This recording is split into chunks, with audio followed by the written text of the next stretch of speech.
Finalmente volvemos a tener la oportunidad de hablar de uno de los grandes cómicos y políticos o comediantes políticos del país, Jesús Martínez alias Palillo. Y la verdad es que dentro de su muy breve filmografía, solo tiene 3, les recordamos, la primera nos dejó con muchas ganas, como que no se reflejaba realmente el Palillo que era en las carpas y en los escenarios. De la segunda película ni hablamos porque realmente hasta en internet es bien difícil encontrar una reseña y que entre a fondo de lo que trata la película. Aunque por ahí también tiene que ver con toros y con una cosa ahí, con una cosa medio rara.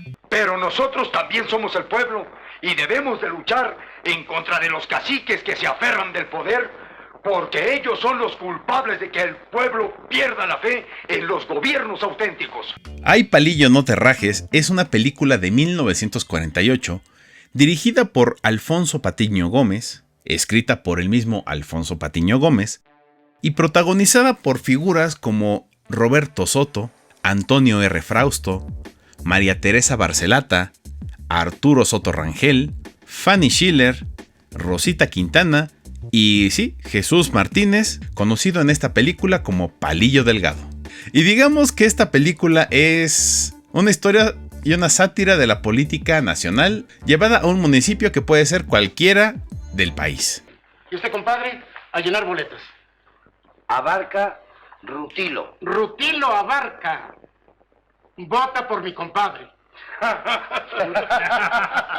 En esta cinta vamos a encontrar críticas como el dispendio, la malversación de fondos y el dedazo.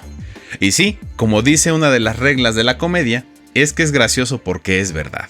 Ya habíamos mencionado que llevar la comedia de Palillo al cine era muy complicado de por sí por razones políticas, pero también por una razón que tal vez no exploramos en el video anterior. El humor de Palillo tiene un timing bastante específico, porque si bien es un personaje metichón, es un personaje bastante entrometido, la forma en la que va a dirigir su comedia sí tiene que ver con las consecuencias. Digamos que en pocas palabras, por andar de lengua suelta le pasa todo y tiene que resolverlo. A diferencia de Cantinflas, que él nada más busca librarla con astucia. El humor de Palillo sí es muy político, pero también tiene que ver con una parte de nuestra idiosincrasia, políticamente hablando, en la que pues sí nos gusta estar de metiches y nos gusta estar metiendo nuestra cuchara donde no nos llaman. Y pues una vez que ya estamos adentro, pues a ver cómo le hacemos para salir. No, hombre, pues primero entérese para que vea con quién habla y luego venga con toda su pachanga y con todas sus bravas, señor. ¿Ve usted quién soy primero, señor? ¿Quién es usted? Pues nomás de ahí. ¿Esto está en inglés? No, está al revés. Ah, sí.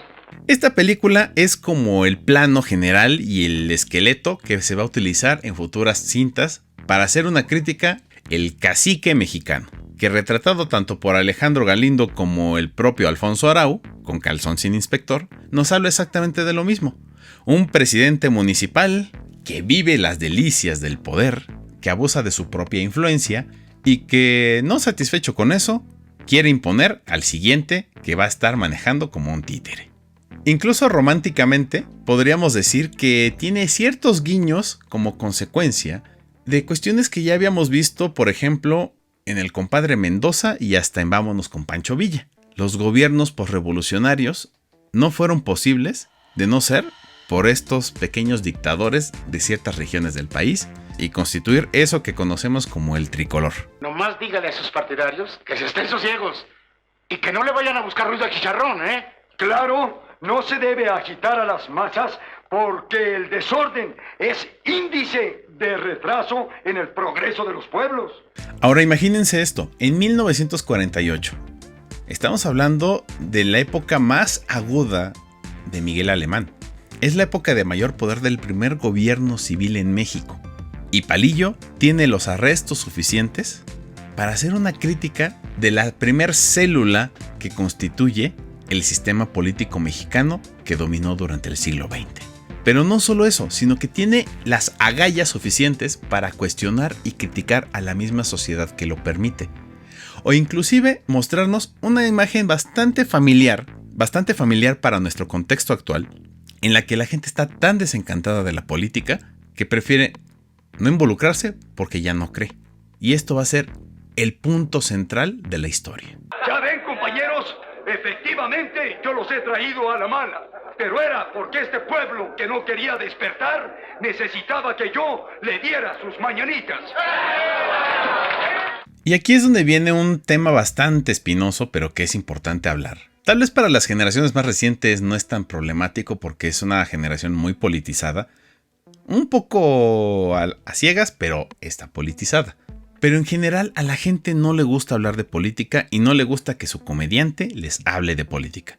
O si habla de política, creen que hablar de política es nada más mentarle la madre a los políticos y decir yo pueblo bueno, tú político malo. Uga, uga, soy Broso. Uga, uga, soy Chumel. Pero el humor político va mucho más allá de hacer una mentada de madre a la figura de poder. Ser comediante político implica hacer una crítica profunda de la sociedad.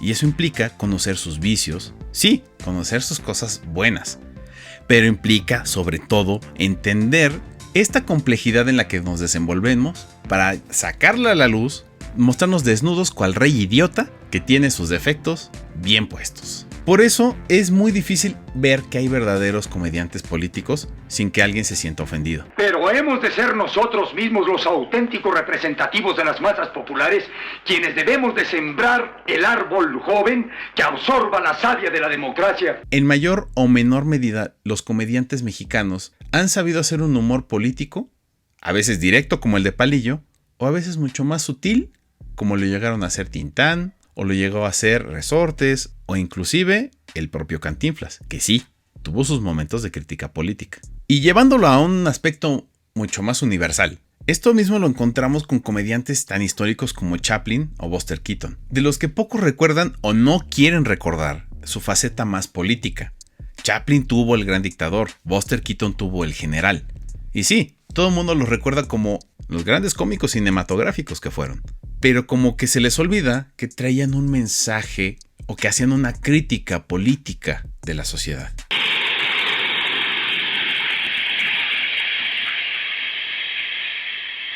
La orden del sindicato ha sido cumplida. El paro debe durar 1 hora.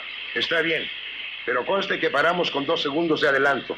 Hay Palillo, no te rajes es una película que no debemos menospreciar por ser menos conocida. Esta película tiene el mismo nivel que las mejores películas de Chaplin. Es muy completa, tiene ritmo y tiene un mensaje político bastante profundo y conciso sobre nuestra realidad nacional, sobre la forma en la que pensamos la política y la forma en la que podemos resolver nuestros problemas si realmente nos podemos organizar. Y esto no tiene nada que ver con que si eres de izquierda o de derechas. Aunque si eres de derechas, pues neta, fíjate, porque pues el aumento de gente racista y discriminadora, pues no es chido. Y un ejemplo de esta idea que está planteando Palillo está muy bien pensada por Alfonso Patiño al momento de dirigir y mandar editar la película. La idea de cambio. Pero no de cambio como nos lo decían ciertas personas de botas y bigote, sino un asunto de transformación. Y en este caso hay un recurso que utiliza cinematográficamente conocido como el cambio tejano. Ahora, ¿qué es el cambio tejano? El cambio tejano es tan sencillo como un stunt que cambia de lugar con un actor. En este caso, la señora que está bajando de esta cuerda. Pero también tenemos un cambio tejano mucho más metafórico. Este cambio tejano sucede al momento que se dan las elecciones en la película. Porque viene esta famosa práctica priista del ratón loco, que el ratón loco no es otra cosa más que llegar y quererse llevar la urna con las boletas y cambiarla por otras donde están todas tachadas por el mismo candidato. Y lo que hacen es hacer un juego doble de cambio. Ya saben que les van a cambiar la caja de boletas, simplemente les invierten el papel. Esto constituye una violación flagrante a la inmutable ley electoral vigente. Artículo 73, capítulo 9, fracción 4 del Código de Procedimientos Electorales. La crítica de esta película y de, en general, el humor de Palillo no se va a centrar únicamente en un aspecto de una sola dimensión en la política, sino de cómo ésta afecta socialmente y viceversa, cómo permitimos que estas conductas sucedan. Podría decirse que entre los factores por los que actualmente ya no tiene esa credibilidad la política en nuestra sociedad como país, tiene que ver con el abuso que se ha hecho de la idea del político como salvador, de esta idea paternalista de que va a llegar una sola figura a salvarnos a todos, y que va a resolver, y que va a decir, y que va a hacer. Y las cosas siguen siendo iguales. Y otra muy importante, que de esta se deriva el yo sé más que tú y yo sé lo que tú necesitas. Yo sé qué es lo mejor y lo que más te conviene. Y el número 3, que ese sí nos concierne a nosotros, a ti que estás viendo este video en particular, que seguramente conoces a alguien o eres alguien que dice, pues es que no es mi bronca, que se están matando en Michoacán, pues yo vivo en la Ciudad de México y afortunadamente eso no me está pasando. Ah, que yo vivo en el Álvaro Obregón, pues qué me importa lo que pase en Iztapalapa. Es decir, el absoluto egoísmo y el cada quien jale agua para su molino porque hay que ser bien individualistas. Y tal vez este es el mensaje central de una película que de verdad es muy importante porque marca un mensaje en su comedia. Él se involucra y se mete donde no le llaman. Pero hay una razón. Él no se va a quedar callado para que alguien le diga cómo vivir su vida, para que alguien le diga cómo hacer las cosas. Utiliza su propio conocimiento y su propia iniciativa para involucrarse en los problemas de la sociedad. Y ese es el mensaje que nos deja a todos nosotros. Necesariamente necesitamos hablar de política. Necesariamente tenemos que hablar de política. Necesariamente tenemos que involucrarnos en las decisiones. No dejarle toda la chamba a un fulano que no sabemos ni conocemos y que va a estar haciendo cosas que a lo mejor para su criterio son buenas y son necesarias para la sociedad, pero que en los actos puede terminar perjudicando. La imposición está fraguando una vez más la mecánica fraudulenta con la que se burla el sufragio efectivo, fabricando boletas al por mayor y haciendo que voten hasta los muertos. Hablar de humor político es hablar de algo más allá que simplemente burlarse del poder. Porque en nuestra actualidad sí hay muy buenos chistes sobre chairos, solo que algunos no lo saben contar.